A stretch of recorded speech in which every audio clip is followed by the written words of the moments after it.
ये जो जेई और नीट वाले बच्चे हैं, भगवान के लिए बेटा अपनी बुद्धि को थोड़ा सा खोलिए।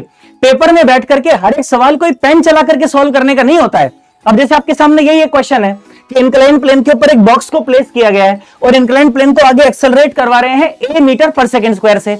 आपको बोला जा रहा है कि a की वो वैल्यू बताइए जिसके लिए ब्लॉक इस इंक्लाइंड प्लेन के ऊपर स्लिप ना करे।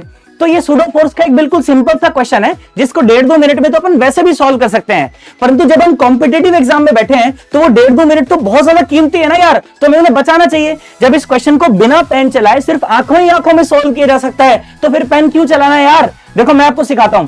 जैसे ये जो इंक्लाइंड प्लेन है, इसका जो एंगल है अल्फा है ना, इस इंक्लाइंड एंगल को आप बढ़ाते जाइए बढ़ाते जाइए बढ़ाते जाइए और बढ़ा करके आप इसकी वैल्यू को 90 डिग्री कर दीजिए। तो जब आप इसे 90 डिग्री कर देंगे तो ये m मास का जो ब्लॉक है आपको ये यहां पर ऐसे नजर आएगा। अब आप खुद ये बात सोच करके देखिए कि आपको एक्सेलरेशन की कितनी गजब वैल्यू की जरूरत है, आपको एक्सेलरेशन की कितनी बड़ी वैल्यू की रिक्वायरमेंट है, तब जाकर के ये डब्बा यहां पर रुक पाएगा। तो मैं ये कह रहा हूं कि एक्सेलरेशन की जो वैल्यू रिक्वायर्ड होगी इस समय वो टेंडिंग टू इंफिनिटी होगी, तभी जाकर के हम इस ब्लॉक को फिसलने से रोक पाएंगे। तो सीखने वाली बात क्या है कि जब अल्फा की वैल्यू 90 डिग्री है तब एक्सेलरेशन की वैल्यू इनफाइनाइट आनी चाहिए। अब आप चारों ऑप्शंस में से चेक कर लीजिए।